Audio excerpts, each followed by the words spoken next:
Hey guys, tonight we begin with a city that looks like it was designed by a drunk architect. Venice. A city that shouldn't exist, but somehow does, floating like an elegant accident that's been holding itself together for 1,500 years. So before you get comfortable, take a moment to like the video and subscribe, but only if you genuinely enjoy what I do here. And let me know in the comments where you're tuning in from and what time it is for you. It's always fascinating to see who's joining us from around the world. Now, dim the lights, maybe turn on a fan for that soft background hum, and let's ease into tonight's journey together. Before Venice became a floating jewel of art and architecture, it was just a swamp so unpleasant even mosquitoes needed therapy afterward. Imagine endless marshes, saltwater puddles and mud that could eat your sandals. That was the Venetian lagoon.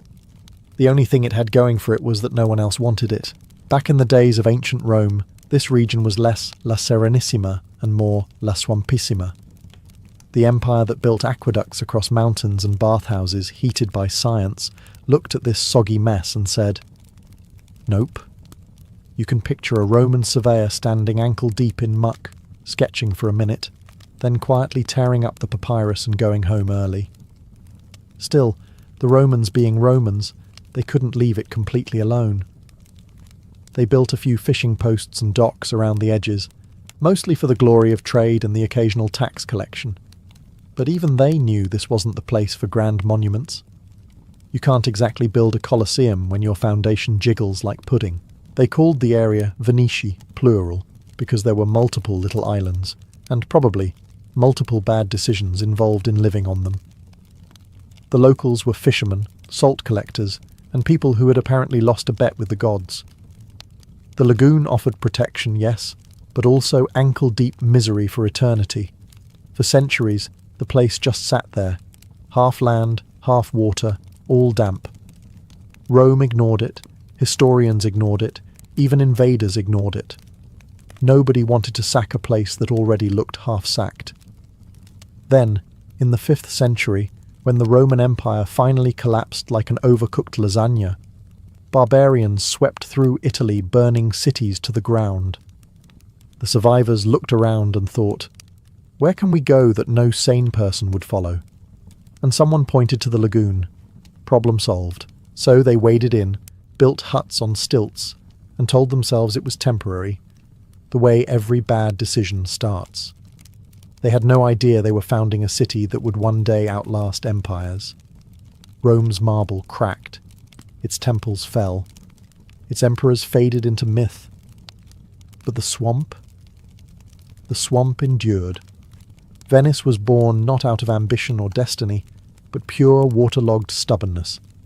The Roman Empire finally collapsed, spectacularly, like a marble building that forgot about gravity. Barbarians stormed Italy, burning cities, looting churches, and giving historians something to write about for the next 1,500 years. For the survivors, there were two options: stay and die heroically, or leave and live soggily. Most chose the second. They fled north, into the marshy Venetian lagoon, a landscape so bleak it made exile look like a spa day. It was here that refugees from cities like Padua, Aquileia, and Altinum stumbled through waist-deep mud, and collectively decided, fine, we live here now. That's how Venice started, as a group of desperate people hiding from civilization on an island that didn't want them either. There was no solid ground, no farmland, and definitely no plan. These were city dwellers trying to survive in a floating compost heap. The first Venetian homes were rickety wooden huts balanced on planks, supported by logs jammed into the mud. If the tide rose too high, your living room simply became a small indoor lake. You can imagine the early meetings. Should we leave? No, the barbarians are still out there. Should we build somewhere drier? No, that would make sense. So they stayed, hammering tree trunks into the lagoon one by one, turning a swamp into a forest you couldn't walk through. They didn't know it yet, but they were creating the foundations for one of history's strangest cities. The wood came from far away, oak, alder, and larch from alpine forests, dragged by boat down rivers and across trade routes. Each log was a promise that maybe, just maybe, this place wouldn't sink before lunch. They piled thousands of them together, layer after layer, until the ground stopped squishing.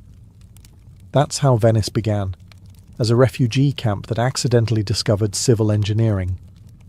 The early Venetians weren't thinkers or architects. They were survivors with hammers. They didn't care about beauty. They cared about not drowning.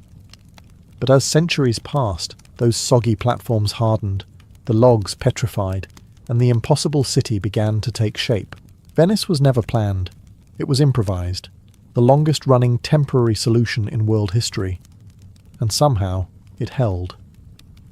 By the 6th century, the refugees had officially gone from temporary squatters to unintentionally founding a civilization. They now faced the small problem of living on top of liquid mud.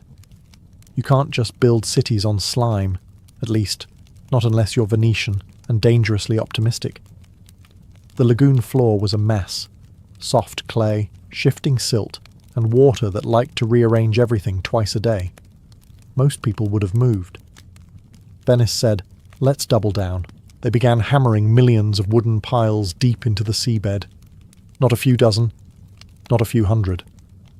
Millions. Each one had to be driven down by hand, with mallets the size of small trees. It was less construction and more collective punishment. But it worked. Beneath every Venetian building lies a forest, a hidden empire of timber, driven into the earth and preserved by the oxygenless water. That's the secret. The wood doesn't rot. It turns to stone, mineralized by centuries of salt and pressure. Every palace, every tower, every cafe where tourists now pay €14 for a cappuccino, all balanced on ancient underwater lumber that refuses to die. Venice is literally built on dead trees and denial. Then came the second layer, Istrian limestone, hauled from across the Adriatic. This stone was so dense it laughed in the face of salt water. The Venetians laid it over the piles to form platforms, slabs of solid ground floating above chaos. It was the medieval version of building an apartment complex on a Jenga tower and hoping for the best. But it worked, again. Against every law of common sense and hydrology, buildings began to rise. Churches, warehouses, and homes stacked themselves over this improbable foundation. The skyline shimmered with possibility and mild insanity. The real miracle wasn't divine, it was logistical. Imagine organizing supply lines to feed, clothe, and shelter a growing city, on islands, in water, with no land, no roads, and no patience. Every nail, every stone, every beam had to arrive by boat. It was urban planning in slow motion. And yet, somehow, Venice didn't sink. It just settled. Gracefully. Like an old nobleman refusing to admit he's had too much wine. Even though the Roman Empire had packed up and collapsed centuries earlier, it refused to leave Venice alone. Rome was like that one ex who still influences your decisions long after the breakup, haunting your infrastructure, your design choices, and occasionally, your plumbing. The early Venetians, now ankle-deep in lagoon life, were technically living among the ruins of the empire. When the mainland cities fell, they stripped the remains clean. Old Roman bricks, columns, and marble were loaded onto barges and ferried into the swamp. Nothing says fresh start, quite like rebuilding your city with someone else's leftovers. Venice became a Frankenstein's monster of Roman recycling. Every pillar, arch, and statue came from somewhere else, a travelling circus of stolen architecture. The people who couldn't keep Rome alive on land somehow resurrected it on water. And the irony? The bits of Rome they salvaged would outlast the actual Rome. They also borrowed the empire's favourite engineering trick, arches. The Romans loved arches because they could hold up half the planet with geometry and confidence. The Venetians took that idea and ran with it, or rather, paddled with it. They used arches everywhere, to span canals, reinforce walls, and support buildings that really should have collapsed centuries ago. Of course, adapting Roman architecture to a lagoon was a nightmare. You can't exactly pour concrete when your floor moves twice a day. The solution? Hydraulic improvisation. The Venetians used lime, volcanic ash, and crushed stone to create a cement that hardened underwater. Basically, Roman concrete's damp, emotionally unstable cousin. As Venice grew, it began to look like a reflection of Rome, except shinier, smaller, and with more boats. There were basilicas, forums, and squares, all built atop soggy timber and borrowed genius. Rome's grandeur, reimagined by people who were just trying not to drown. That's the real magic of early Venice. It didn't invent new engineering. It just repurposed Rome's, with better waterproofing. Where Rome conquered continents, Venice conquered buoyancy. So even as the empire faded into dust, its spirit lingered in the lagoon, carved into every column and encoded in every bridge. Rome built on rock, Venice built on faith, wood, and a complete misunderstanding of how water works. By the 8th century, the swamp had somehow become a skyline. The impossible had organized itself into neighborhoods, canals, and half-sane street plans. Venice, the accidental city, had officially taken shape. Nobody planned it.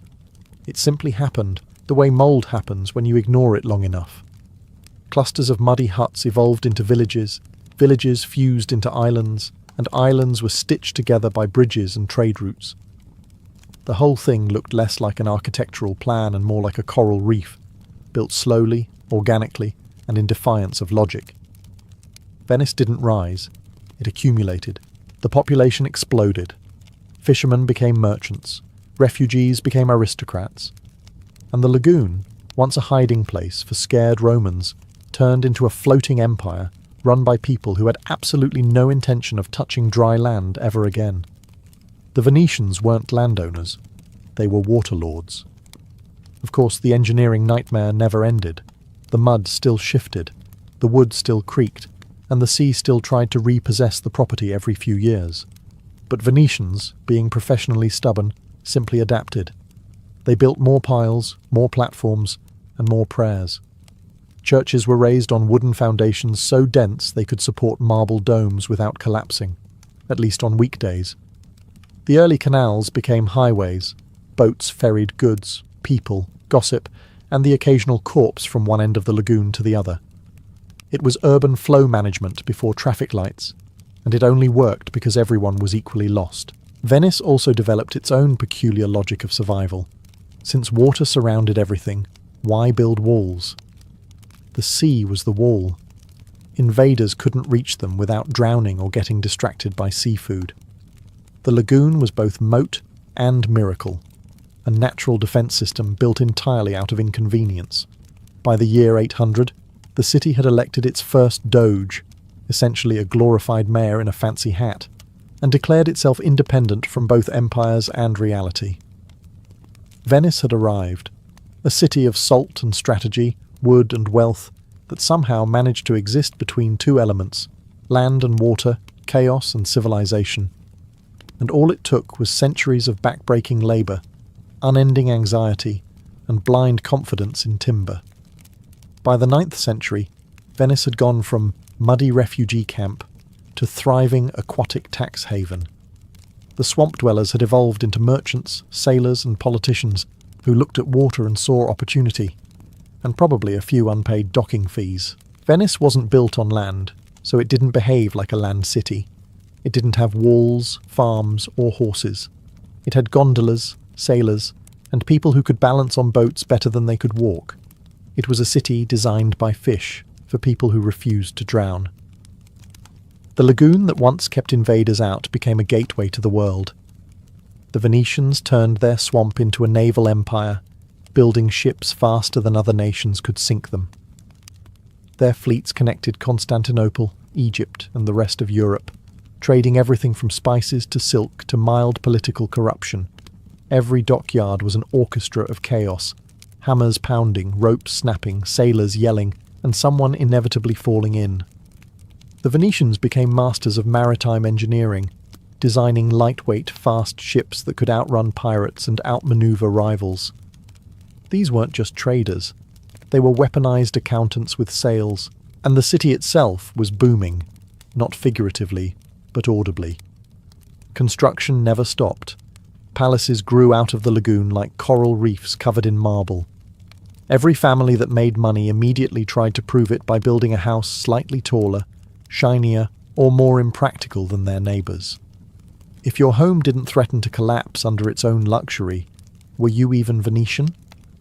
The economy was booming too, mostly because Venice invented capitalism while pretending it was civic duty. The Doge ruled with elegance, the merchants ruled with ledgers, and the commoners ruled with gossip. Together, they created a government so complicated it made Rome look like a lemonade stand. Venice had no natural resources, no farmland, and no army. Just ships, ambition, and saltwater confidence. Somehow, that was enough. By the 11th century, Venice wasn't just surviving, it was thriving. The swamp people had become the water people, the middlemen of the medieval world. They didn't conquer land, they conquered logistics. And that, in the Middle Ages, was far more profitable. If you ever visit Venice and wonder why there are no streets, the answer is simple. They tried, and the streets sank. The city quickly realized that in a place where the ground behaves like pudding, wheels were useless. So they chose boats. Boats don't mind floods, and they don't need paving. A win-win for any civilization founded on mud. Thus, Venice reinvented urban planning. While the rest of Europe was arguing over cobblestones, the Venetians dug channels. Every neighborhood was built around water routes like veins in a living creature. The canals weren't decoration. They were roads, sewers, and occasionally bathtubs. It wasn't elegant at first. Early canals were basically ditches filled with regret.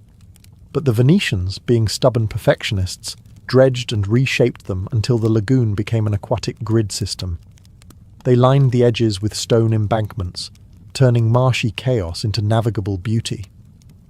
What started as survival engineering became urban poetry. And so, the gondola was born, sleek, quiet, and just narrow enough to fit through alleys that double as rivers. Each one was handcrafted and asymmetrical to compensate for the rower's single oar. It was the medieval equivalent of a luxury sports car, except it smelled faintly of salt and existential dread. Life flowed with the tides. Deliveries came by boat, funerals by boat, weddings by boat. Even arguments were conducted mid-canal, with shouting gondoliers throwing insults instead of punches. Venice became a city where people didn't walk. They glided. Of course, this also meant you couldn't casually leave your house without risking a swim. A single wrong step and you were part of the fish ecosystem. Children learned to row before they learned to run. And yet, somehow, it all worked. The canals became Venice's identity. While other medieval cities were choking on smoke and mud, Venice shimmered, clean, reflective, and slightly smug about it. The water that once threatened to drown them now carried their wealth, their art, and their attitude. Venice had done the impossible. It built civilization not on top of nature, but with it, a partnership between human madness and tidal patience. It wasn't just a city anymore. It was a floating experiment in controlled chaos. By the 12th century, Venice had stopped pretending to be humble. The city that once hid from barbarians was now flaunting marble palaces and bell towers, all standing miraculously on water. It was as if the Venetians looked at the laws of physics and said, "We hear you." We just don't care Venetian architecture was born from defiance, not of enemies, but of gravity. The builders knew their foundations were wooden stilts jammed into sludge, yet they decided to pile several tons of limestone and marble on top anyway. It's the kind of optimism that could only come from a people who live in denial every high tide. Each building was a gamble. The Doge's Palace, the Basilica di San Marco, the endless row of palazzi along the Grand Canal, all of them testaments to human ego and good waterproofing. Every facade sparkled with Byzantine mosaics, Gothic arches, and enough ornamentation to make Rome jealous. The result? A skyline so delicate it looks like it's about to fall over, but refuses to out of spite. To outsiders, Venice seemed enchanted.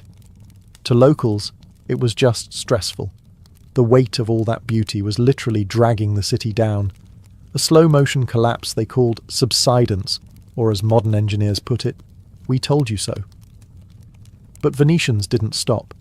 They doubled down on their floating empire, layering palaces like pancakes and carving windows shaped like dreams. Architects obsessed over light, how it bounced off canals, reflected off marble, and blinded visiting diplomats just enough to make them sign bad trade deals. Everything in Venice was designed to impress. Churches that shimmered at dawn, bridges that arched with impossible grace, and squares paved like chessboards for the wealthy to stroll across, pretending they weren't standing on a glorified raft. It wasn't practicality, it was theatre. Venice wasn't built to survive, it was built to perform. Every brick, every statue, every mirrored ripple of water declared the same thing. Yes, this is insane. And yes, it's working. While the rest of Europe built castles on hills, Venice built palaces on water. Because if you're going to risk everything on a swamp, you might as well make it look fabulous. For all its beauty, Venice has always lived in an abusive relationship with the sea. The lagoon giveth, the lagoon taketh away, usually while flooding your living room. The same water that carried Venice's trade, reflected its palaces, and kept barbarians away also quietly ate the city from below, molecule by molecule. Salt water is nature's slowest, pettiest assassin. It seeps into brick, corrodes stone, and leaves behind a crust of glittering ruin. Every day, the tide licked the city's foundations like a cat testing its prey, waiting for the moment gravity would give up. The Venetians called it aqua alta, high water, but really it was just the sea reminding them who was boss. To survive, the Venetians became obsessive maintainers, the medieval version of people who vacuum before guests arrive, except their guests were floods. They scraped barnacles, replaced rotting piles, patched cracks with lime and prayers. The city employed entire crews whose full-time job was arguing with the ocean. Stone was the worst victim. The famous Istrian limestone, chosen for its toughness, could resist salt longer than most marriages, but even it surrendered eventually. The lower walls of buildings began to crumble, turning palaces into salt-lick sculptures. Residents adapted by moving their furniture upstairs, not because of feng shui, but because downstairs had become part of the lagoon. Venetians didn't panic. They innovated. They built water barriers, raised thresholds, and installed secret floodgates in churches that were supposed to symbolize humility. They became masters of denial, literally. If the water rose, they just pretended the city had a second floor. And yet, in the quiet hours after a storm, when the moonlight shimmered on the flooded piazzas, Venice looked ethereal, beautiful because it was fragile, proud because it was doomed. The saltwater enemy was relentless, but so were the Venetians. Their battle wasn't about victory. It was about endurance, a centuries-long standoff between architecture and chemistry. Most cities die of conquest, plague, or neglect. Venice is being gently dissolved by the same element that made it rich. And the people? They still sip espresso while their floors glisten underwater, muttering the city's unofficial motto, "It could be worse. At least it's not raining." By the 13th century, Venice wasn't just a city anymore. It was an empire on training wheels. While everyone else in Europe was stabbing each other for farmland, Venice was busy writing laws, counting money, and pretending wood doesn't sink. Somehow, this floating experiment had turned into a functioning republic. The government of Venice was a bureaucratic masterpiece, part democracy, part aristocracy, part group therapy session. At the top sat the Doge, elected for life but mostly trapped in ceremonies and elaborate hats. Beneath him were councils, committees, subcommittees, and the Council of Ten, which sounds like a band but was actually the most feared political machine in Europe. It handled espionage, corruption, and the occasional mysterious disappearance, all in writing, of course. Running a republic on stilts came with unique challenges. There were no city walls, no farmlands, and not much solid ground to store secrets. So Venice became obsessed with paper. Contracts, treaties, maritime codes, all neatly archived, while the floorboards creaked beneath them.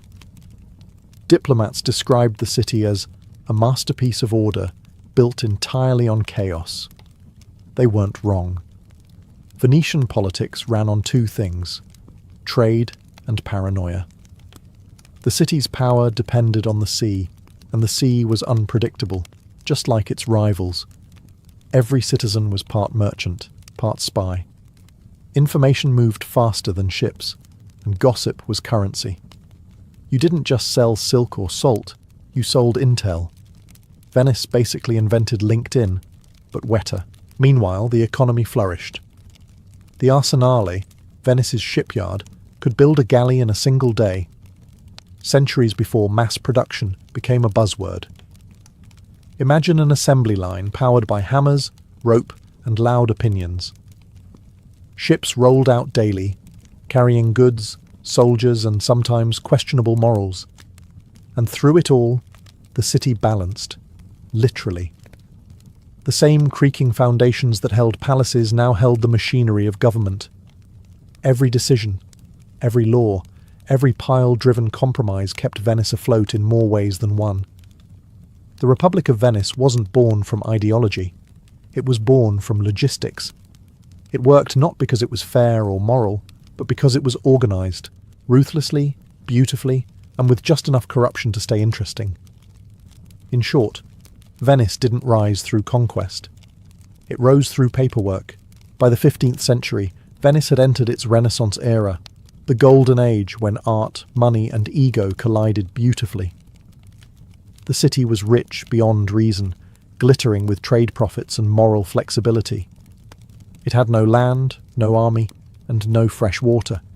But it did have painters, philosophers, and a collective belief that marble could fix anything. Venetian nobles began competing to see who could build the most beautiful house on the most unstable foundation. Yes, my palace leans slightly, one might say, but look at the reflection. The Grand Canal became an architectural catwalk where every facade screamed, "I'm wealthy, please notice before I collapse." This was also the age of Palladio, Titian, and Tintoretto, men who painted, built, and decorated as if the city weren't sinking beneath them. Churches glowed with mosaics made from crushed gemstones, and ceilings turned into oil-painted heavens. Venice became a masterpiece balancing on anxiety. Of course, all that beauty came with weight, literal tons of it. Each new palace pressed harder into the mud, forcing the city to sink faster. It was the Renaissance version of overdrafting your architectural credit card. Engineers begged for restraint, artists laughed and ordered more marble. Meanwhile, the lagoon began to exact its revenge. Salt crept into everything: walls, art, even people's shoes. The lower floors of buildings turned into amphibious habitats, and the city developed a new fashion trend: permanent dampness. Still, no one cared. Venice had become Europe's mirror, a city of light, reflection, and delightful denial. Visitors called it the Jewel of the Sea. Locals called it Tuesday. The whole place shimmered, floating somewhere between divine inspiration and structural failure. But even as the beauty reached perfection, something underneath was cracking. The trade routes were shifting, the Ottoman Empire was flexing, and the city's wealth was beginning to evaporate like mist.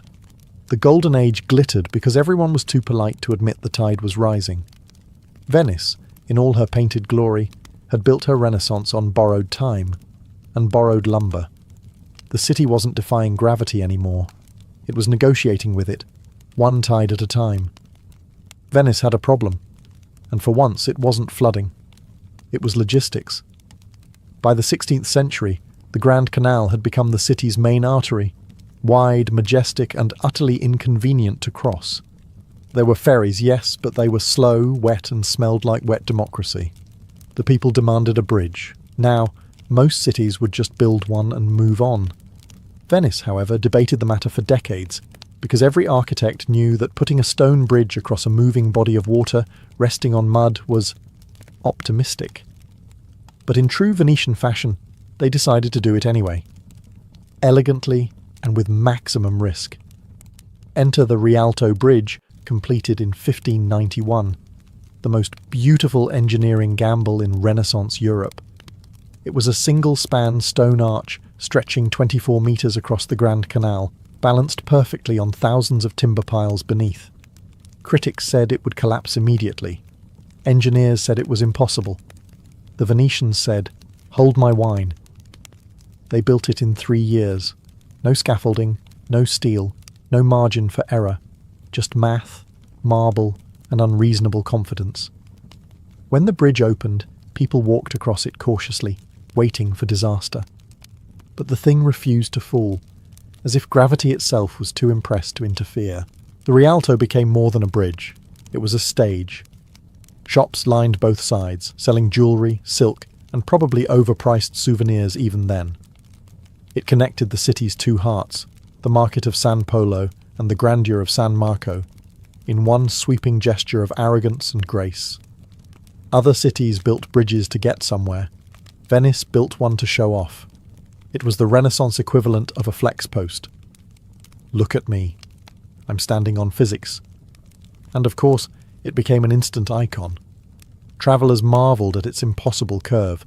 Artists painted it obsessively, and locals used it as an excellent place to overhear gossip. The Rialto Bridge didn't just connect two sides of Venice. It connected centuries of madness into one arch of stone and ego. Even now, when tourists crowd its steps for selfies, they're standing on a 400-year-old reminder that human arrogance occasionally pays off. Usually, it sinks.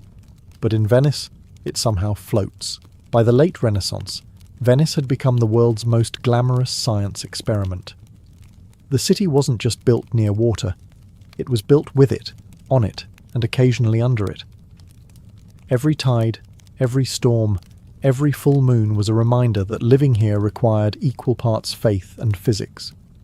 So the Venetians became scientists, not the kind with lab coats, but the kind with damp boots and a deep distrust of gravity. They studied tides, salinity, and sediment flow centuries before anyone coined the word hydrology. They knew exactly how much silt the rivers brought in and how much the sea took out. Venice wasn't just surviving the lagoon, it was managing it like a high-maintenance relationship. The biggest problem was silt. Rivers dumped tons of it into the lagoon, threatening to turn Venice back into the swamp it started as. So, what did the Venetians do? They redirected the rivers, not metaphorically, literally. They dug new channels to send the Brenta and Piave rivers elsewhere, away from the lagoon. It was environmental manipulation on a godlike scale, carried out by men in tights. Of course, these projects were risky.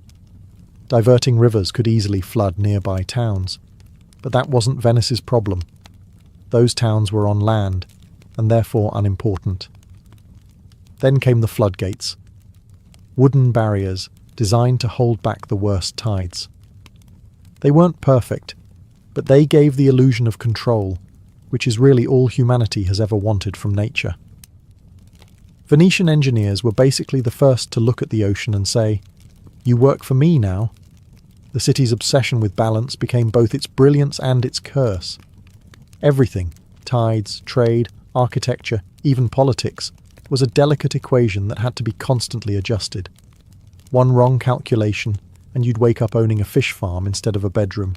But somehow, the system worked. The canals stayed open, the foundations held, and the city continued its improbable float through history. Venice didn't conquer the sea. It negotiated with it, politely, repeatedly, for 600 years. It was less an empire, and more a centuries-long maintenance plan, the most beautiful ongoing repair job in the world. By the 16th century, Venice had reached its theatrical peak, rich, radiant, and completely unaware that it was performing its own slow-motion tragedy. The city was a superstar entering its decadent phase, flawless on the surface, crumbling underneath. Trade was declining, empires were shifting, and the lagoon was turning from protector to predator. But denial was Venice's favourite art form. The merchants noticed fewer ships. The engineers noticed more floods. The nobles noticed nothing. They were too busy commissioning portraits of themselves pretending not to care. The truth was simple. Venice was sinking. Not metaphorically, not symbolically. Literally. The wooden piles beneath the city were still strong, but the ground around them wasn't. The clay compressed. The water rose. The city began to settle lower each century, like a nobleman after too much wine. The symptoms were everywhere. Doors that once opened onto the street now opened into the canal. Lower floors became unusable, so Venetians simply moved upstairs and called it renovation. The city quietly adjusted its expectations.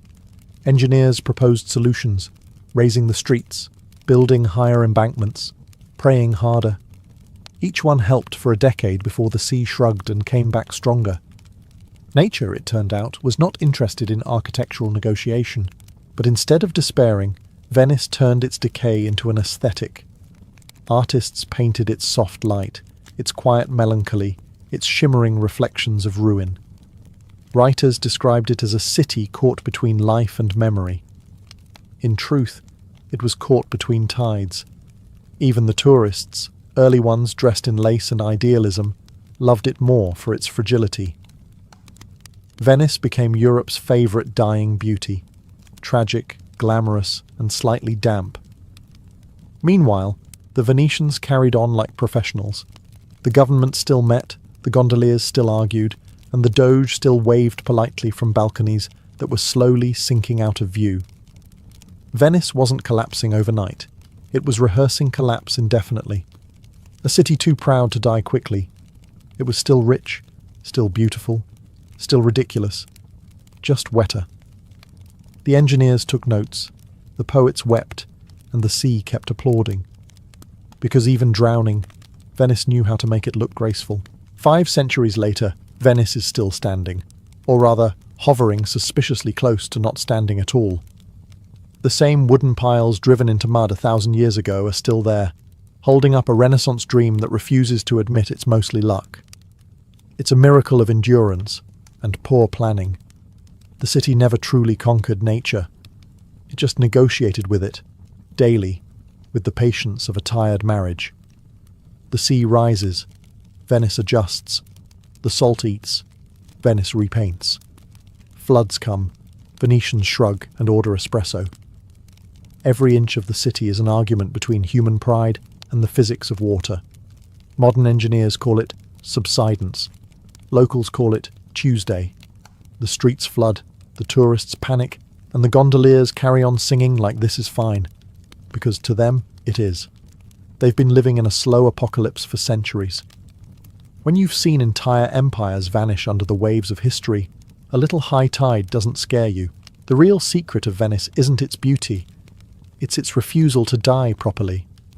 It's too stubborn, too proud, too aware that the world is still watching.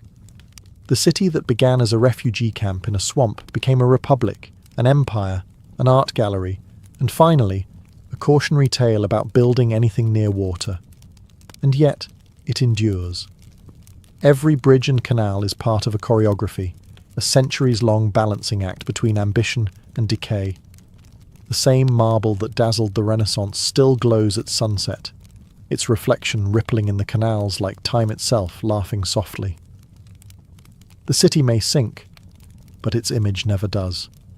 Venice is not a monument.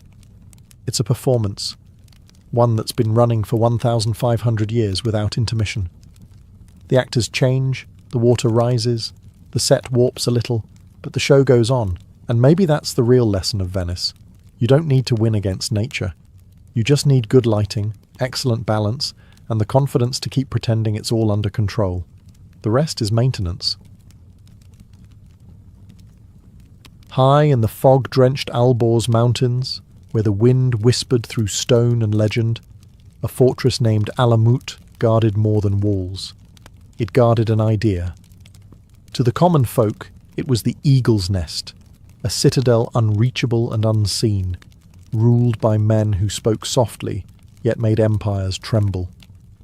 From here, Hassani Sabah, the enigmatic old man of the mountain, created not merely a sect, but a myth that would ripple across continents. The Hashashin, or Nizari Ismailis as they truly were, emerged in the 11th century. born from the fractures of Islam itself. Amidst the political chaos between Sunni Abbasids and Shia Fatimids, Hassan built something radical. A disciplined order bound not by blood, but by purpose. They pledged absolute loyalty to him, to the cause of divine knowledge, and to a dream of spiritual freedom that terrified kings and caliphs alike. Training was rigorous. Recruits lived like monks, studying philosophy, theology, and the art of infiltration. They didn't fight wars of armies, but wars of patience. To them, one blade in the right place could change the balance of nations. To their enemies, they were ghosts in white robes who struck from nowhere, left a message carved in fear, and vanished into mountain mist. But the name Hashashin, from which the modern word assassin descends, was a gift of propaganda. Enemies whispered that Hassan's followers were drugged with hashish before missions, that they saw paradise in hallucination, and thus feared no death. Marco Polo later carried that tale to Europe, claiming to have heard of gardens filled with houris and rivers of wine, where these killers believed they'd awaken after martyrdom. Truth, however, was far more sober, and far more frightening, for the real power of the Hashashin lay not in intoxication but in intellect. They infiltrated courts, brokered information, and turned assassination into strategy. When a caliph, crusader, or vizier woke to find a dagger planted beside his pillow, it was a warning, not a death sentence. "We could have killed you," the message said. "Next time, we will." From those mountain citadels, a network of fear and fascination spread. And though centuries would bury them, their name, half myth, half memory, would survive every empire that tried to erase it. Before the legend of daggers and gardens, there was a man, a scholar, strategist, and zealot, named Hassan-i-Sabah. Born in Qom, Persia, around 1050, Hassan grew up in a world of scholars and theologians, where faith and politics danced in constant tension.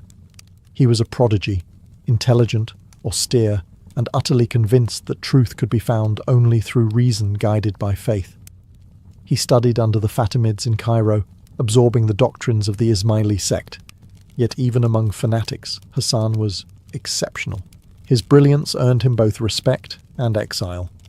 The Fatimid caliph in Cairo, suspicious of Hassan's ambition, cast him out, a move that would, ironically, create his most dangerous enemy. Hassan fled east, moving like a phantom through Persia until he found his sanctuary, the fortress of Alamut, perched like a falcon's perch above the world. Through wit, persuasion, and possibly a touch of manipulation, he seized control of it in 1090 without spilling a drop of blood. The legend says he infiltrated the fortress disguised as a teacher, converting the garrison one man at a time until the castle itself bowed to him. Once inside, Hassan transformed Alamut into more than a fortress. It became a university, a monastery, and an intelligence hub all in one. Every disciple was carefully chosen and tested. The young men were taught theology, philosophy, and languages, but also disguise, stealth, and the anatomy of a perfect kill. He forbade indulgence, demanded silence, and preached that martyrdom was not death, but union with the divine. His men were so devoted that they would leap from towers at his command to prove their loyalty, an act that horrified outsiders and immortalized his authority. Hassan's leadership was not one of fear, but faith, weaponized.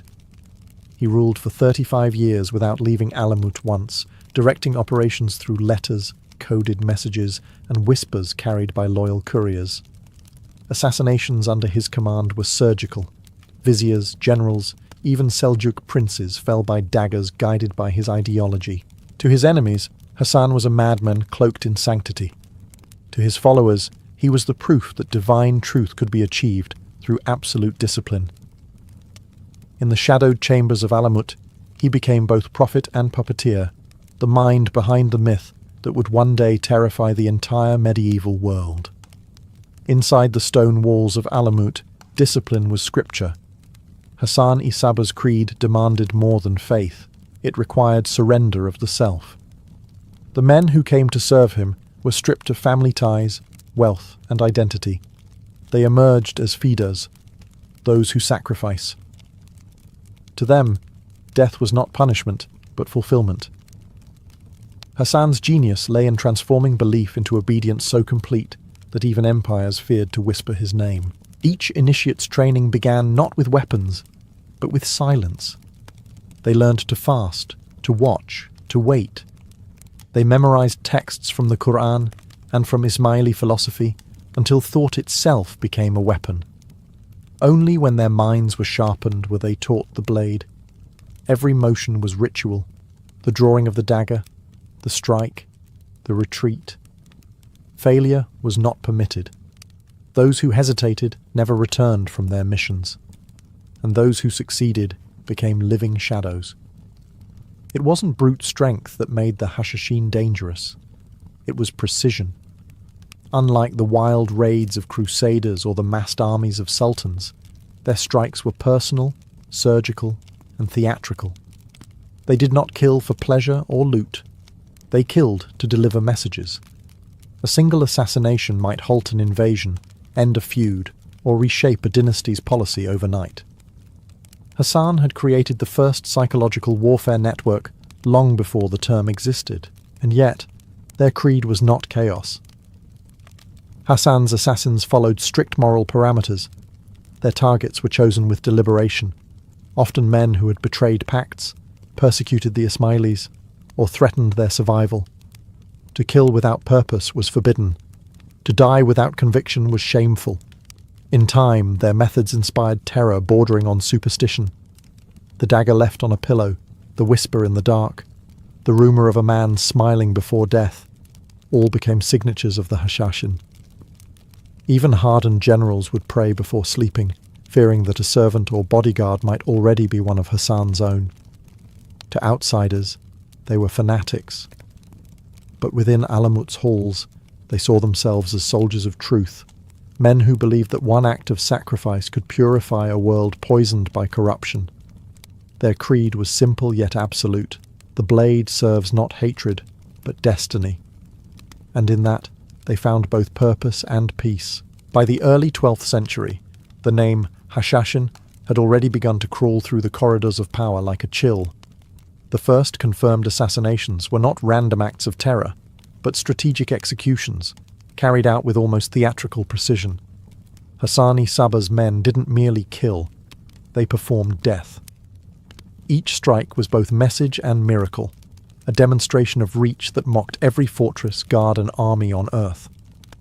Their first great target was Nizam al-Mulk, the powerful vizier of the Seljuk Empire, a man whose influence stretched across Persia and Syria. In 1092, disguised as a wandering dervish, a lone feeder approached the vizier's litter under the pretext of presenting a petition.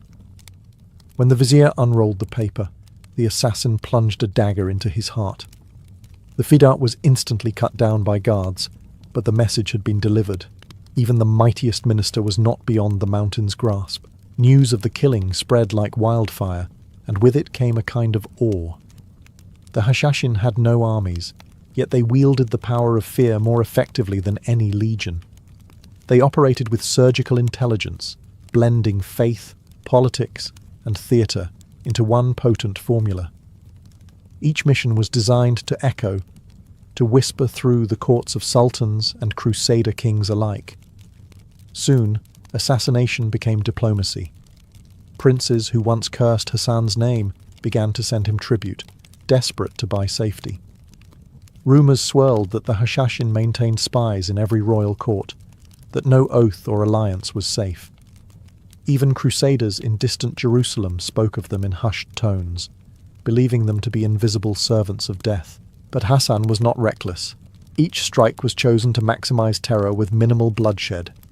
Killing one ruler could paralyze 10 armies.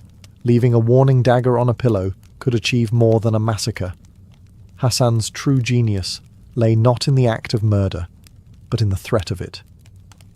The result was paradoxical. Peace through fear.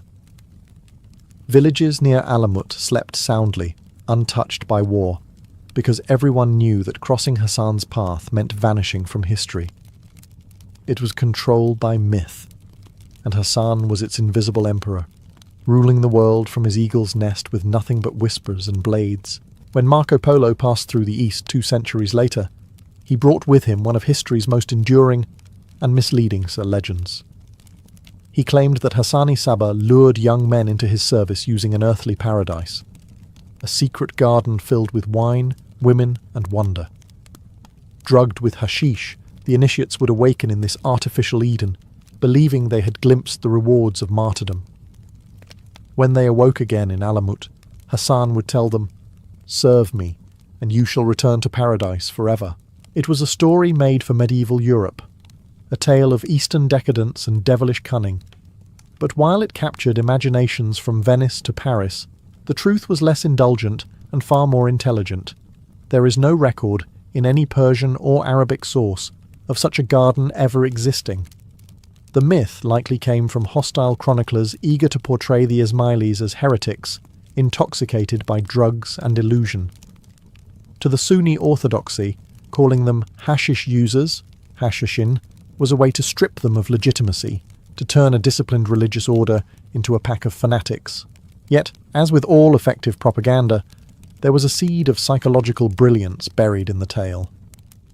Hassan did not need narcotics to inspire devotion. He had created his own paradise through belief. His fortress at Alamut was designed to simulate perfection. Fertile terraces, clear streams, libraries filled with books, halls that echoed with debate instead of drunkenness. In a sense, Hassan had indeed built Eden, not of sensual pleasure, but of intellectual and spiritual transcendence.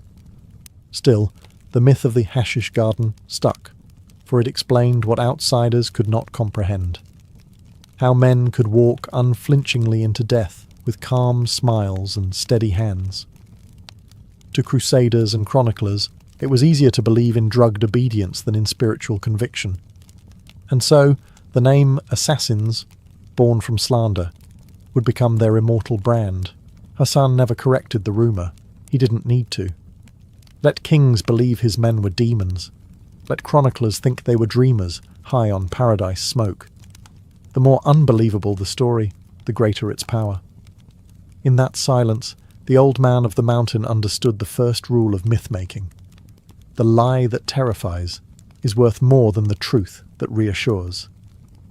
When the Crusaders stormed into the Holy Land in the late 11th century, they came expecting clear lines of loyalty, Christians on one side, Muslims on the other. What they found instead was a landscape of fractured allegiances, shifting alliances, and one mysterious faction that seemed to serve no one but themselves, the Hashashin. Neither holy friend nor foe, they were a paradox wrapped in shadow. At first the Crusaders dismissed them as mountain bandits, until bodies began to appear, bodies of men too powerful to fall so easily. The most infamous case was Conrad of Montferrat, king-elect of Jerusalem, murdered in 1192. 2 assassins, disguised as monks, approached him as he walked through the narrow streets of Tyre. They greeted him respectfully, then drew daggers from beneath their robes and stabbed him before being cut down. To the Crusaders, this was an act of pure evil. To the Hashashin, it was business. The Templars and Hospitallers soon learned that the assassins could be both ally and enemy, depending on who paid the tribute. Richard the Lionheart is rumoured to have negotiated with them, while Saladin himself survived multiple assassination attempts. Once, after an unsuccessful attack, he reportedly awoke to find a dagger and note left on his pillow. "You are in our power." The message was not just a threat, it was a reminder that even the mighty Sultan was mortal. In their strange neutrality, the Hashashin became a political wildcard. They attacked both Christian and Muslim leaders, but never for faith, only for purpose.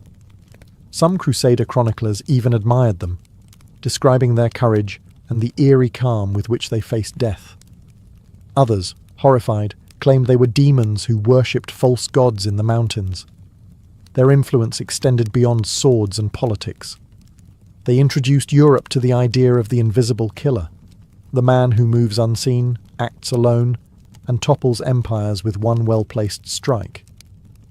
In time, that idea would outlive the sect itself, shaping everything from medieval paranoia to modern espionage. To the Crusaders, the Hashashin were a mystery that defied the logic of chivalry. They fought without banners, prayed without priests, and killed without armies. A mirror held up to the arrogance of kings and knights who believed that power could only come from force. Alamut was more than a fortress. It was a statement carved in stone. Perched high in the Elburz Mountains, it seemed to defy the world below, a citadel built not just for war, but for thought. While Crusader castles bristled with towers and catapults, Alamut's greatest weapon was its library. Within its walls, Hassan-i-Sabbah gathered scholars, astronomers, and philosophers from across Persia and beyond, forging a sanctuary of intellect in an age of ignorance. The Hashashin were not mere killers, they were thinkers. At Alamut, science walked hand in hand with faith. Students studied mathematics, astronomy, medicine, and the art of logic alongside theology and covert tactics. Some accounts describe vast archives of manuscripts where the works of Greek, Persian, and Arab thinkers were preserved. Hassan, despite being a man of iron discipline, believed that knowledge was the highest form of worship, and ignorance the greatest sin. Daily life inside Alamut was as strict as any monastery. Every moment had purpose. The feeders trained in silence, scholars debated the structure of the cosmos, and scribes copied precious texts by lamplight. The atmosphere was a paradox, austere yet alive, secretive yet curious. Outsiders imagined it as a den of heresy and hedonism, but inside it was more akin to a university run by ascetics. Hassan ruled with ruthless order. Even laughter was rare. Music and wine were forbidden. Discussion and study were compulsory. Yet through this rigidity, he achieved something astonishing. He turned assassins into philosophers, and philosophers into believers. The mind, he taught, was the sharpest dagger of all. When Mongol forces later sacked Alamut in 1256, they found no hidden garden of sin, only scrolls, instruments, and the charred remains of books the invaders couldn't comprehend. The Mongol chroniclers, puzzled, noted that the fortress of the assassins had more in common with a school than an army camp. From the outside, Alamut appeared a fortress of fanaticism. From within, it was a bastion of order and enlightenment. That contrast between the myth of madness and the reality of discipline is what made the Hashashin immortal in memory. Their fortress stood as both monastery and machine, shaping warriors who wielded faith and reason with equal precision, and who, even in silence, changed history. By the mid-13th century, the world had changed. The Mongols had thundered westward like a storm that devoured cities, kingdoms, and dynasties in its path. No wall was too high, no empire too sacred. When the Ilkhanate forces under Hulagu Khan turned their gaze toward the Elburz Mountains, the assassins faced a threat unlike any before, an enemy immune to fear. Daggers meant little to men who thought death an honor. At this time, the Nizari Ismaili leadership had passed far from Hassan-i-Sabbah's disciplined iron grip. His successors had softened, dabbling in diplomacy and comfort. Yet even weakened, the Hashashin were still a symbol of dread. Hulagu could not allow such a symbol to exist in his empire. In 1256, he began his campaign to eradicate them. Fortress by fortress, mountain by mountain, the siege of Alamut was swift and merciless. Despite its legend, the stronghold could not withstand Mongol engineering and overwhelming numbers. Contemporary chroniclers described the sky darkening with arrows, the air filled with smoke and screams. After days of siege, the last Imam of Alamut, Rukn al-Din Khursha, surrendered. In an act that symbolized the death of an idea, the Mongols burned the fortress to ash, its libraries thrown into the valley below. Books on philosophy, science, and astronomy, centuries of thought, vanished in a single inferno. Some say Hulagu ordered the destruction as vengeance for an earlier assassination attempt on his kin. Others believe it was practical. He sought to erase the psychological terror the Hashashin had long cultivated. Either way, the eagle's nest was gone, and with it, the order's earthly power. But the legend would not die. Survivors scattered through Persia and Syria, vanishing into small cells, adapting like ghosts. Some integrated with local Ismaili communities. Others continued as silent agents, preserving fragments of knowledge and ritual. The Mongols could raise fortresses but not myths, and the myth of the assassins was far more durable than any stone wall. As centuries passed, storytellers would remember them not as scholars or seekers, but as fanatics and killers who vanished with a curse on their lips. Yet beneath that distortion, the truth flickered like an ember, a brotherhood of faith, intellect and precision, consumed by fire but never forgotten. When Alamut's towers crumbled, one might have expected the name of the Hashashin to fade into dust with them. Yet, paradoxically, their destruction only amplified their legend. Crusaders returned to Europe whispering tales of an invisible order of killers who answered to no king, wielded faith as a weapon, and laughed in the face of death. In time, the story grew beyond fact, mutating into myth, and myth, as ever, proved indestructible. By the Renaissance, the assassins had become a cautionary tale for rulers. Machiavelli referenced them obliquely when discussing power through fear. Chroniclers, poets, and travellers reshaped the story to suit their own moral landscapes, some depicting them as satanic heretics, others as models of unflinching loyalty. The East knew them as philosophers turned warriors. The West saw them as drugged fanatics in a mountain cult. Both were wrong, and both were partly right. Even centuries later, the word assassin still carried the chill of the mountains. It entered every European tongue. Italian assassino, French assassin, English assassin.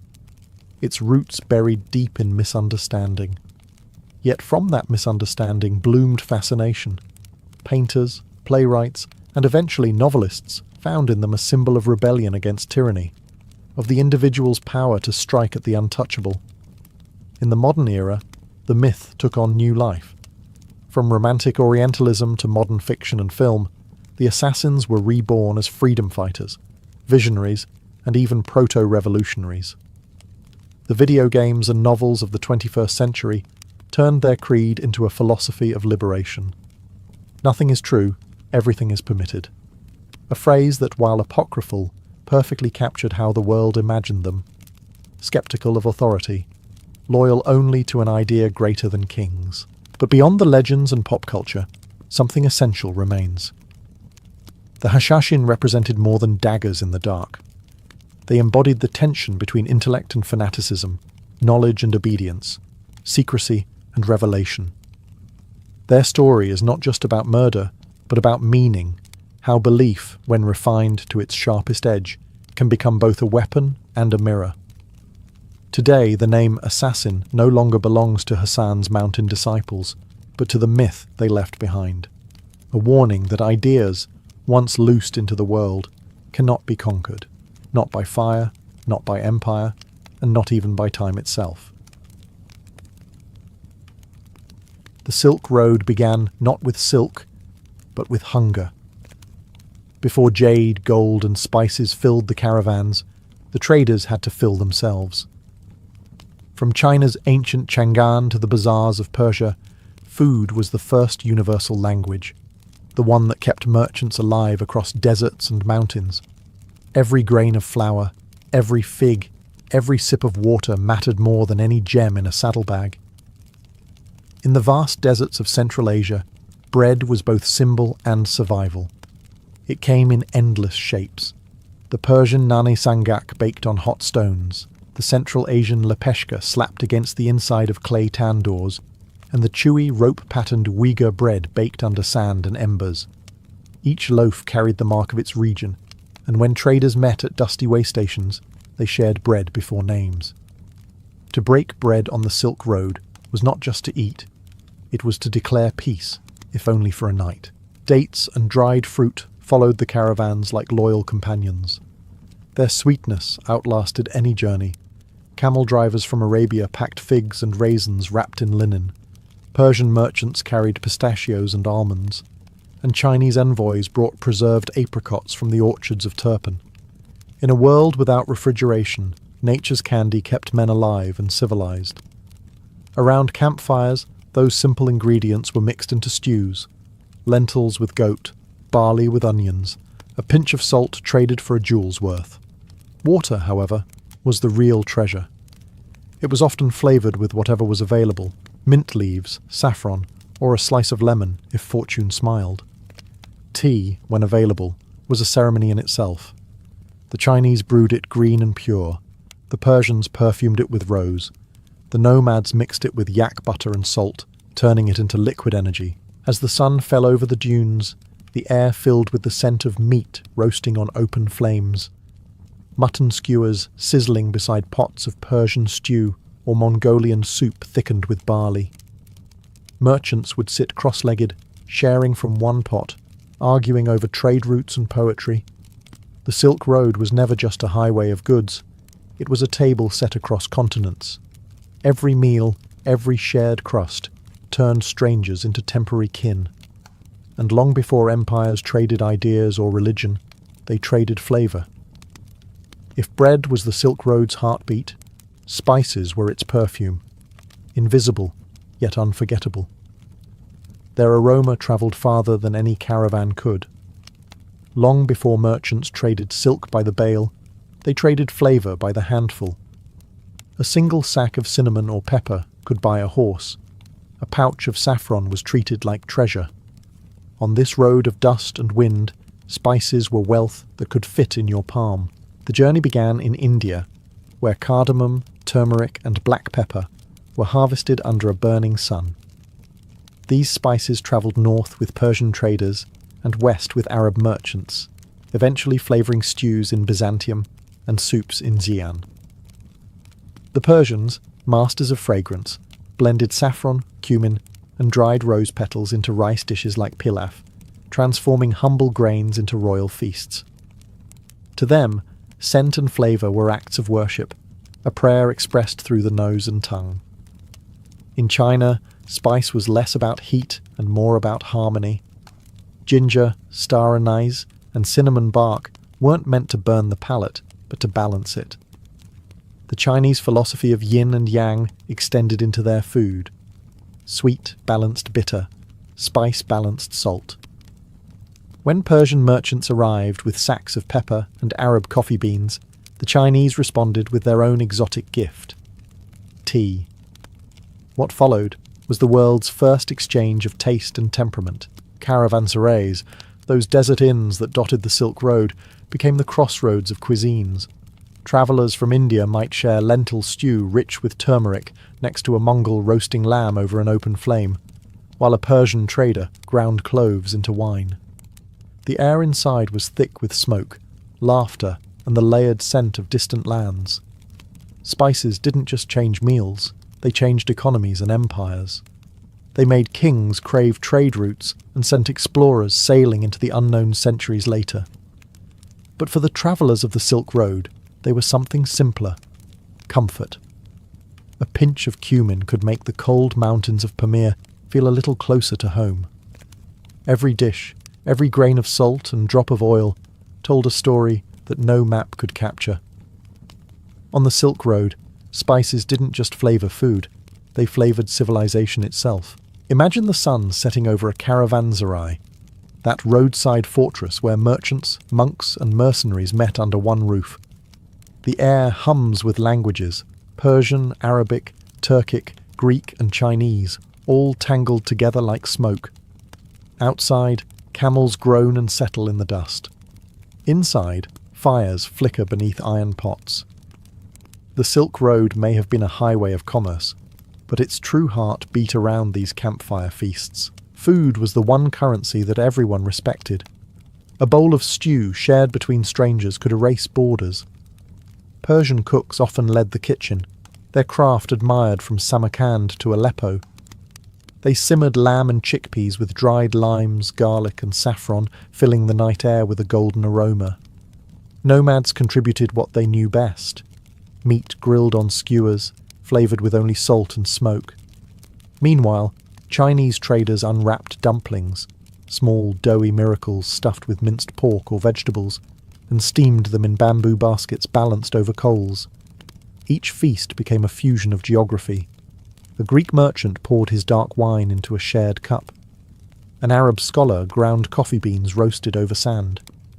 A Mongol horseman, still in his riding boots, dipped flatbread into Persian abgusht stew and nodded in approval. None of them spoke the same language, yet everyone understood that silence during a meal meant respect. For travellers on the Silk Road, hospitality wasn't optional, it was survival. Refusing to feed a stranger was seen as both shameful and dangerous. Stories tell of caravans that rescued starving wanderers, only to discover, days later, that those same strangers were wealthy traders who repaid generosity tenfold. To share food was to share fortune, and amid the laughter and crackling fires, ideas began to travel. Recipes turned into routes of their own. Someone would taste a new spice and ask, "Where does this grow?" And that question alone could chart an empire's next expedition. As the fires dimmed and the stars returned, the last cups of tea were poured, sweetened with honey and dust. The travellers would rest shoulder to shoulder, full not only of food, but of stories. On the Silk Road, a meal wasn't an intermission between journeys. It was the journey. Long before spaghetti twirled its way into Italy, noodles were already winding through the mountains of Central Asia. On the Silk Road, flour was as valuable as silver, a soft white treasure that could become anything: bread, dumplings, noodles, or pancakes. Every civilization along the route took wheat and shaped it into something uniquely their own, until the road itself became a tapestry of dough. In China's Tang dynasty, noodle making was a celebrated art. Chefs would stretch dough into silk-thin strands, flicking them through the air with a rhythm that hypnotized onlookers. These noodles, boiled in clear broth with onions, ginger, and sometimes a sliver of lamb, were a warm comfort after days on the trail. As travellers carried this simple idea westward, it morphed. In the oases of Central Asia, the Uyghurs turned noodles into lagman, thicker and hand-pulled, bathed in chili oil and lamb sauce. Farther west, Persians rolled dough into ribbons that would one day inspire the Italians' pasta fresca. Dumplings were the real miracle of portability, a meal wrapped inside its own protection. Chinese traders brought jiaozi and baozi. Turkic and Persian cooks reimagined them as manti, steamed, stuffed with spiced meat, and drizzled with yogurt and garlic. Each culture added its own accent, but the concept was the same: a self-contained world of flavour that could survive the cold, the dust, and the endless road. Flour became the great unifier, the ingredient that ignored borders. Even the Mongols, whose diet leaned heavily toward meat and milk, learned to cherish dumplings as their empire expanded into China and Persia. Soldiers could boil them in helmets or cook them on flat stones beside the fire. Efficiency and taste in one bite. At caravan stops, the smell of boiling dough mixed with that of roasting lamb and tea leaves. It wasn't just sustenance, it was civilization condensed into a bowl. Every dumpling, every noodle strand carried a lineage of hands that had kneaded, folded, and stretched it across thousands of miles. If silk was the thread that connected east and west, then dough was the glue that held their hearts together. On the Silk Road, a single bite of warm bread or soft noodle was proof that even in a world divided by mountains and empires, hunger spoke one universal language. If the Silk Road had a signature aroma, it would be the slow-simmered perfume of Persian stew, saffron, lamb, and dried lime rising together like a hymn. For weary travellers, these stews were the taste of civilization in a world of sand and stone. Wherever a Persian cook set up a pot, the desert briefly became a dining hall. Persian cuisine had always been about balance: sweet meeting sour, spice meeting restraint. Dishes like koreşte fesincan, made from pomegranate molasses and ground walnuts, dazzled anyone lucky enough to taste it. It was thick, tangy, and jewel-coloured, often served with rice perfumed by saffron threads worth their weight in gold. Other favourites included abgusht, a hearty stew of lamb, chickpeas and onions, boiled in clay pots that could be sealed for travel. Caravanners loved it because it aged well. The longer it simmered, the richer it became. Every bowl of Persian stew was a story. The ingredients told of trade: cinnamon from India, raisins from Bukhara, almonds from Samarkand, and honey from the oases of Kashgar. Even the humble lentil carried a history. First cultivated in Mesopotamia, it had crossed mountains and languages to end up in nearly every pot along the Silk Road. Persian merchants were also diplomats of flavour.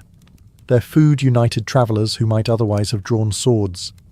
The ritual was simple: bread torn by hand, dipped into the communal pot, and shared in silence. No one was left hungry, for to deny another food was to offend God. Hospitality was law, and a good cook could earn safe passage where soldiers could not. The Mongols, notorious for their rough diets of milk and mutton, adopted Persian stews after conquering the region. They called them soups of patience, food that taught stillness, simmering for hours as the world burned outside. Even the Chinese envoys who tasted them on their westward missions sent home notes about the red stews of Persia, fragrant and deep as poetry. When night fell over the desert, the last embers of the cooking fire glowed beneath iron pots. The stars above mirrored the pomegranate seeds below, small, bright, and eternal. On the Silk Road, Persian stew wasn't just sustenance. It was warmth, art, and diplomacy ladled into a single bowl. When the Mongols thundered onto the Silk Road in the 13th century, they brought not only conquest, but appetite. Their empire stretched from Korea to the Black Sea, and with it came a blending of flavours on an unprecedented scale. Yet at heart, Mongol cuisine remained loyal to the steppe, a diet built on what could walk, graze, or be milked. In the open plains of Mongolia, there were no vineyards, no olive groves, no spice gardens, only herds. Every animal was a pantry. Sheep, goats, and horses provided meat, milk, and fat. Cows gave butter, and camels gave both transportation and, occasionally, dinner. Meat was roasted on iron skewers, or boiled in water flavoured only by its own fat. To a Persian or Chinese merchant used to saffron and herbs, it might have seemed plain, but to a Mongol horseman it was perfection. Their most famous drink was airag, fermented mare's milk, tangy and mildly alcoholic. It was the beverage of conquerors, poured for guests in leather flasks and served as both refreshment and greeting. In colder months, Mongols made sute tsai, tea brewed with salt and yak butter, a strange mix that fueled armies through frost and fatigue. The Mongols valued efficiency over luxury.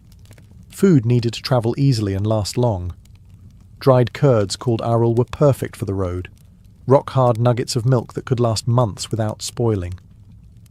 Dried meat was another staple, thinly sliced, sun-cured, and ready to be boiled back into soup when needed. Theirs was a cuisine born of movement, and it marched as far as their empire did. But conquest changed the Mongol palate. As they absorbed Persia and China, they tasted refinement: stews thickened with flour, rice cooked with raisins and almonds, and breads soft as clouds.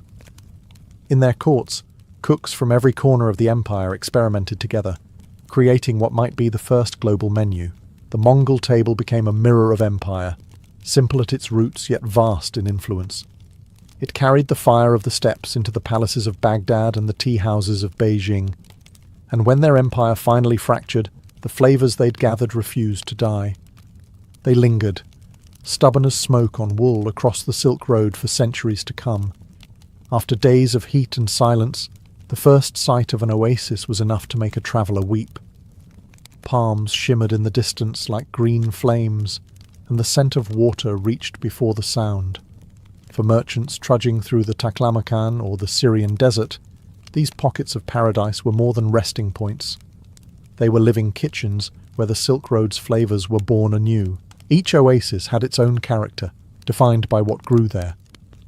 In Kashgar, apricots the colour of sunset were dried into sheets of sweetness that could survive 1,000 miles of travel. In Bukhara, grapes became golden raisins that perfumed stews. In Samarkand, melons grew so fragrant that Chinese poets wrote verses about them. Even the humble date, carried from Arabia to the far edges of China, was a jewel of energy wrapped in sugar and legend. These oases were melting pots long before the phrase existed. Persian caravanners met Chinese spice traders, Indian monks, and Arab scholars. Around wells and shade trees, meals unfolded like ceremonies. Flatbread baked on clay walls was torn and dipped into bowls of lentils and yogurt. Sheep roasted slowly over open coals, their fat dripping into the sand, sending smoke into the night sky. Pots of sweet tea bubbled beside them, spiced with cardamom and poured into tiny cups with the reverence of prayer. Hospitality was sacred. Travellers could arrive penniless and still leave with full stomachs. To feed a stranger was to honour God. To deny food in the desert was to commit spiritual treason. And so, around every oasis fire, religion and language faded, replaced by laughter, bargaining, and the crunch of bread between teeth. Women of the oases often guarded culinary secrets. They mixed dates with sesame paste, rolled them in crushed nuts, and offered them to guests as tokens of peace. Some fermented camel milk into yogurt, others turned grains into porridge flavoured with honey and rosewater. When dawn returned, the caravans would rise again, bellies full and hearts lighter. The oasis faded behind them like a dream, a brief reminder that even in the harshest landscapes, life could be soft, sweet, and shared. The desert might starve the body, but the oasis fed the soul. Long before cafes and wine bars filled the cities of Europe, their spirits met on the Silk Road. Here, amid the smell of dust and cumin, Arab coffee beans clinked against amphorae of Greek wine, two drinks born from opposite worlds but united by one purpose: conversation. The Silk Road was not just about moving goods, it was about staying awake long enough to make deals, tell stories, and outlast the night. In the Arabian Peninsula, coffee was a revelation. Discovered by shepherds who noticed their goats dancing after eating red berries, it spread like wildfire through Yemen and Mecca, before finding its way north to the great markets of Damascus and Baghdad. Merchants called it kahwa, a word that once meant wine, and perhaps that was fitting because it stirred minds instead of dulling them. On the Silk Road, coffee was served black and strong, often brewed with cardamom or cloves in copper pots. It kept the caravans alert during long desert nights, its aroma mingling with the smoke of campfires and the soft hum of prayer. Meanwhile, in the Hellenistic and Persian worlds, wine remained the drink of civilization. Greek and Anatolian vintners shipped amphorae eastward, where wine was mixed with spices, cinnamon, saffron, and honey, to create exotic tonics for traders and nobles alike. The Persians, never ones to waste beauty, turned winemaking into poetry. Their poets compared red wine to rubies and reason alike, dangerous, intoxicating, and divine. When these two worlds met, the sober wisdom of coffee and the dreamlike haze of wine, something new happened. Markets buzzed with energy long after sunset. Contracts were signed, philosophies debated, and secrets traded over cups and goblets. The caffeine of Arabia met the vintage of the Aegean, fueling the world's first intellectual highway. By the late medieval period, coffeehouses began to appear along the trade routes, in Damascus, Aleppo, and later Istanbul. They became the schools of the wise, where travellers and locals discussed everything from politics to poetry. In the end, coffee and wine mirrored the Silk Road itself, opposites that didn't clash but complemented each other. One sharpened the mind, the other softened the heart, both essential ingredients in the great recipe of civilization that the Silk Road continued to stir for centuries. When the caravans finally stopped and the Silk Road faded into history, its flavours did not vanish. They simply unpacked their bags and stayed behind. Every culture it touched kept a piece of the feast. From the dumpling shops of Xi'an to the spice bazaars of Istanbul, the road's spirit lived on, not in monuments or maps, but in kitchens. China's cuisine still carries whispers of Persia and Arabia. The scallion pancake, flaky and golden, likely descended from layered flatbreads once flipped on Persian griddles. The noodle soups of Lanzhou trace their ancestry to the meat broths of Central Asia. Even the word tea took two roads: cha through land, tea by sea, spreading flavour and language in equal measure. In the Middle East, traces of the East remain in every spice rack.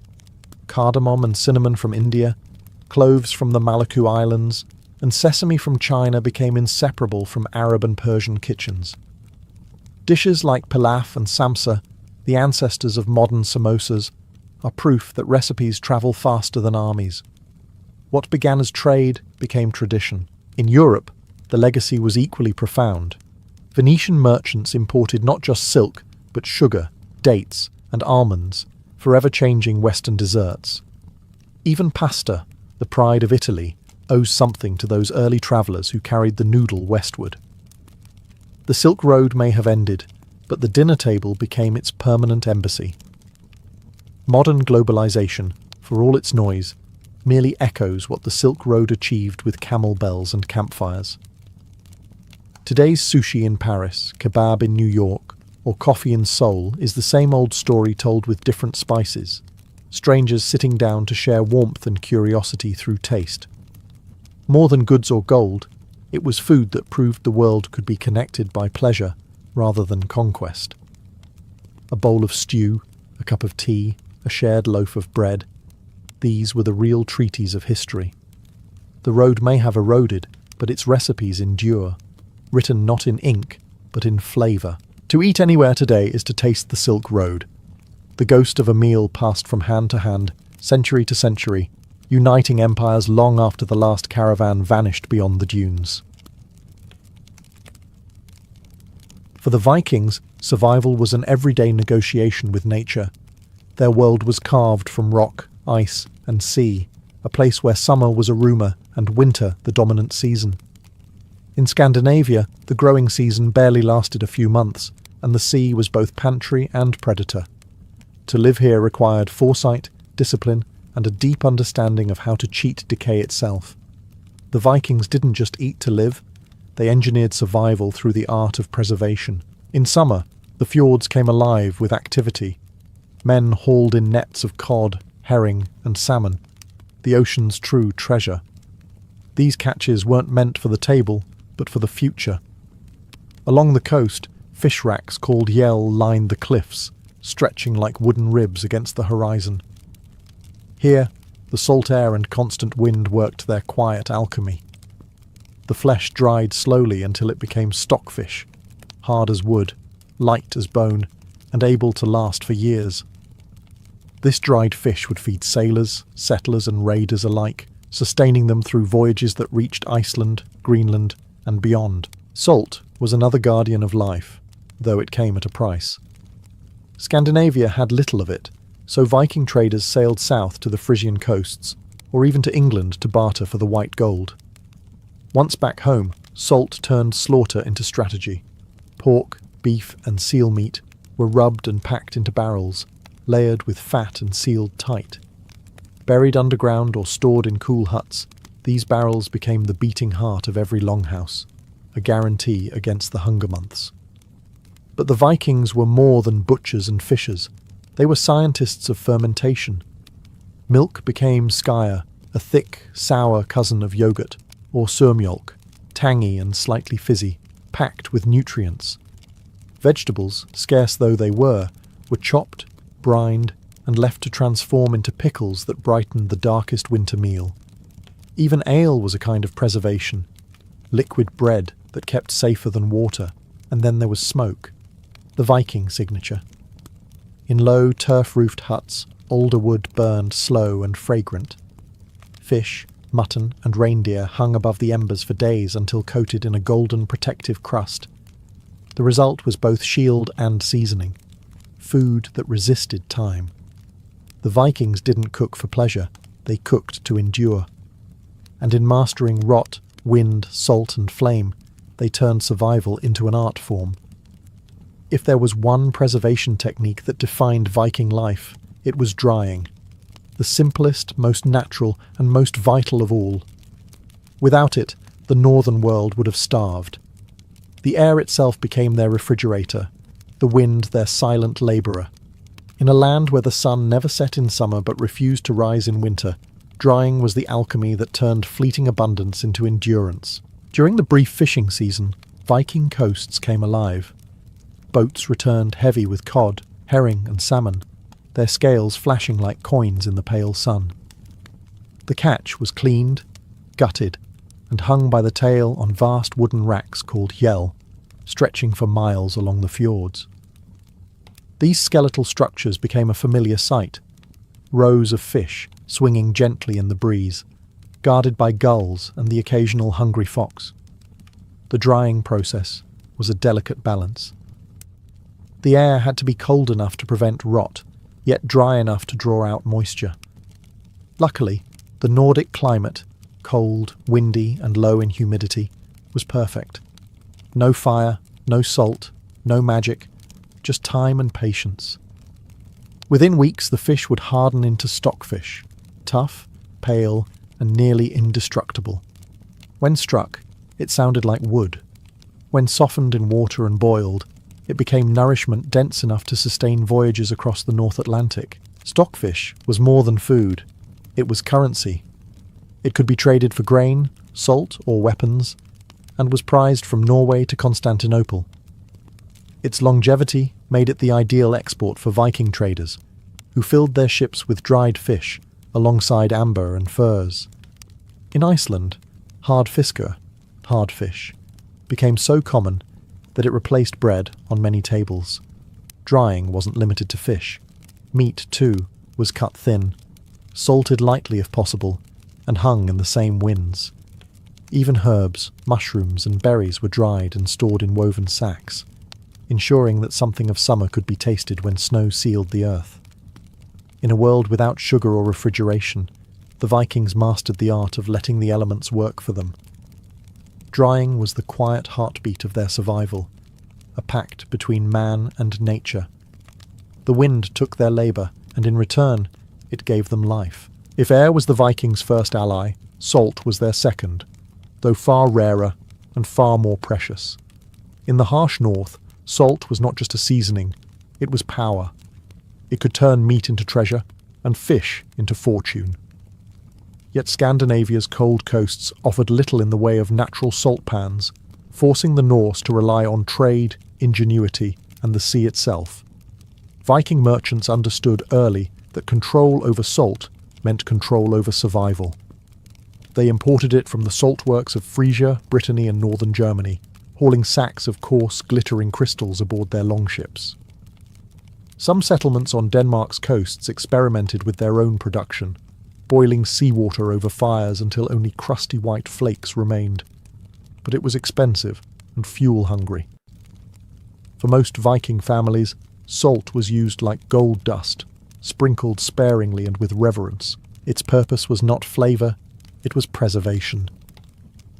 In late autumn, when livestock were slaughtered to avoid feeding them through winter, meat was sliced, layered with salt, and packed tightly into barrels or clay pots. The salt drew out moisture, creating a brine that locked decay at bay. Once sealed, the barrels were stored in cool, dark huts or buried beneath floors to escape the frost. When reopened months later, the contents were still edible, a small miracle in a world ruled by hunger.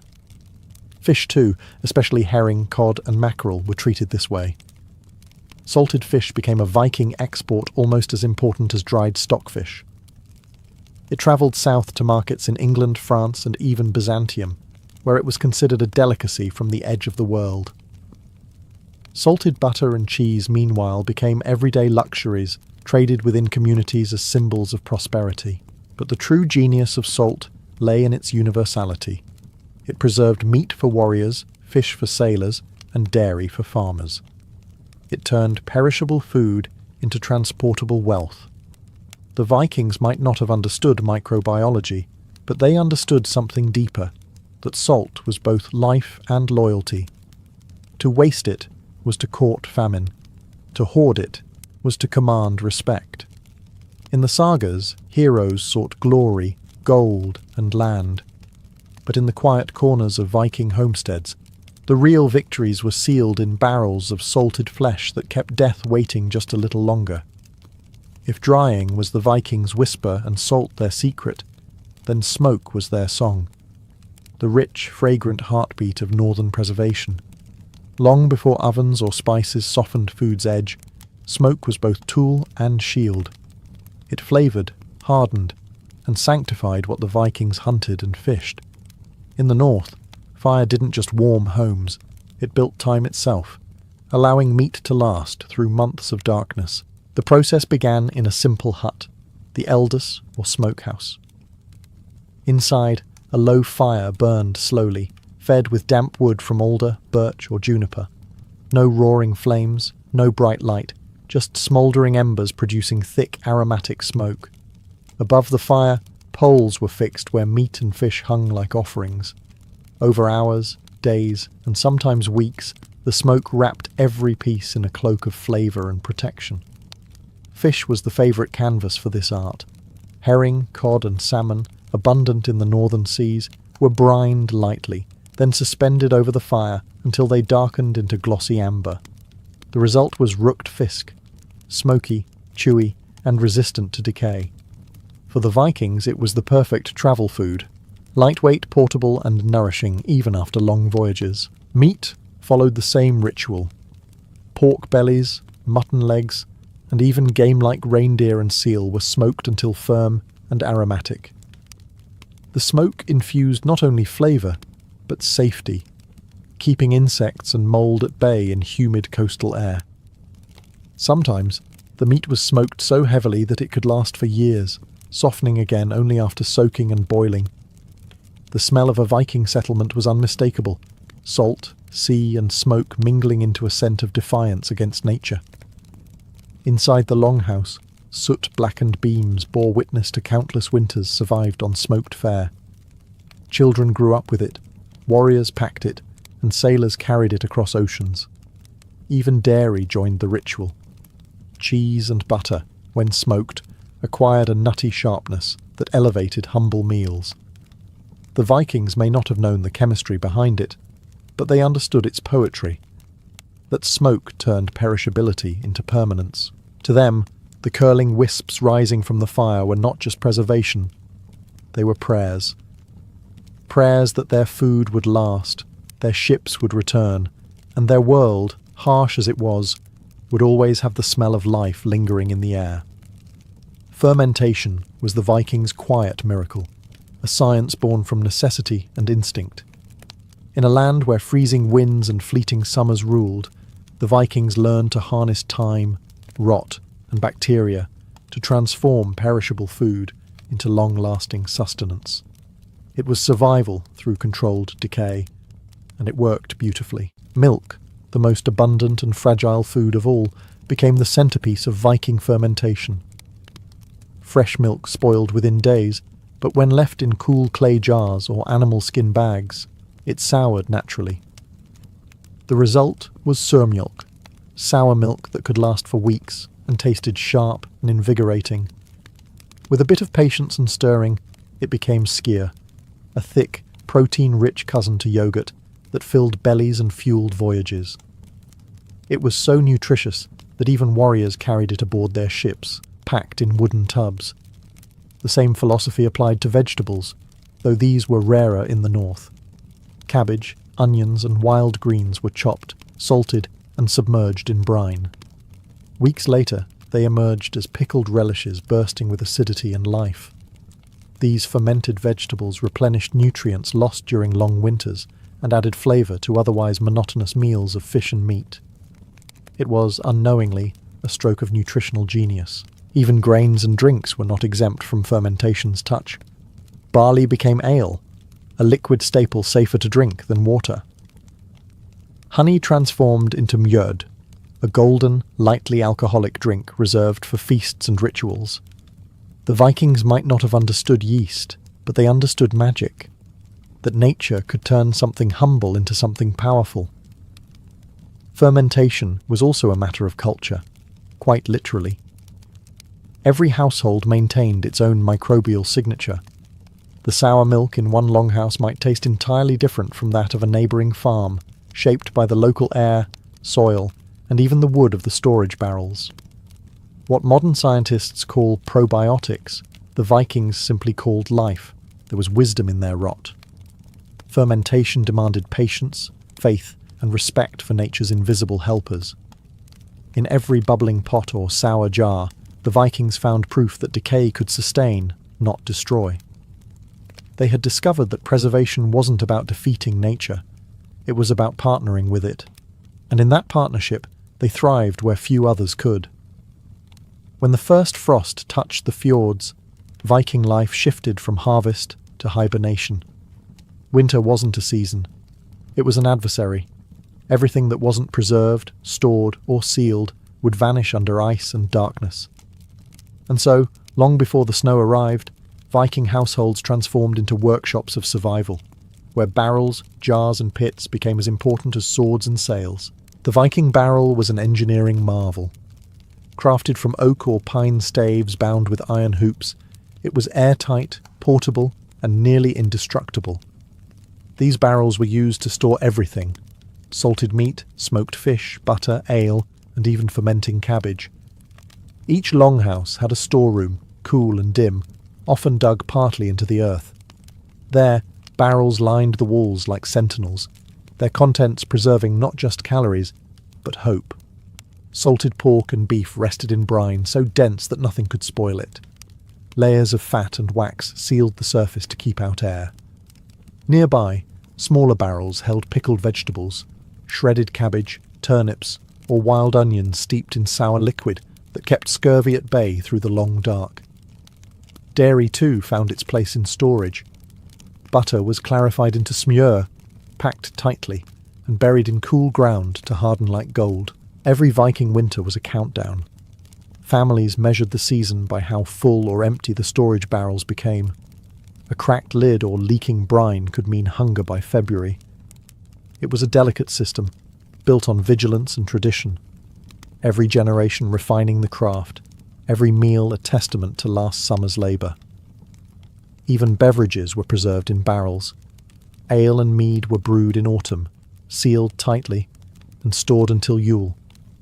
In the dead of winter, when storms howled outside and the hearth glowed low, these drinks were shared in celebration, a small rebellion against the season's cruelty. Barrels also made trade possible.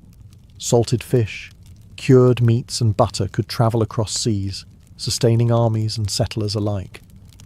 They were the Viking equivalent of refrigeration, wooden time capsules that captured summer's bounty and released it, slowly, through the cold months. In the end, these humble containers did more than store food. They stored life itself. Without the barrel, there would have been no voyages, no settlements, and perhaps no Vikings at all. While the rest of Europe salted or smoked its food, the Vikings took preservation one step further. They embraced sourness. Pickling and brining were their culinary magic, a chemistry of salt, water, and patience that turned fragile vegetables and meats into tangy powerhouses of nutrition. To the Vikings, sour meant safe. And safety, in a frozen world, was flavour. Vegetables were rare prizes in the north, so every scrap counted. When autumn came, women and thralls worked feverishly to slice cabbage, onions, turnips, and wild herbs into thin ribbons. These were packed into clay jars or wooden tubs, layered with salt and water, and weighed down with stones. Over the weeks, nature took over. The vegetables fermented, releasing lactic acid that warded off rot. What emerged was surkal, a Viking ancestor of sauerkraut, crisp, sharp, and full of life even when snow buried the world outside. The process wasn't limited to plants. Meat, fish, and even eggs found new life in brine. Herring was submerged in barrels of vinegar and salt water, sometimes spiced with dill, juniper berries, or mustard seeds if trade goods allowed. The result was not only edible, but invigorating. Food that could travel long distances without spoiling. Viking sailors often brought barrels of pickled fish on voyages, knowing the sour tang would revive appetites when salted meat grew dull. Even dairy joined the acidic tradition. Leftover whey from cheesemaking was reused to ferment vegetables or steep meat, giving it a tart edge that modern palates would recognize as uniquely Nordic. The Vikings didn't know it, but they were practicing probiotic preservation, using good bacteria to fight bad ones long before science caught up. In the longhouses, the scent of pickling was as familiar as smoke. clay jars lined the walls beside barrels of ale and dried fish, their bubbling contents softly hissing as they transformed. It was a smell of security, a promise that, come the dark months, there would still be something fresh, crisp, and sour to awaken the tongue. The Viking love of sour flavours still echoes today in Scandinavian cuisine, from pickled herring to fermented milk and rye bread with a tangy bite.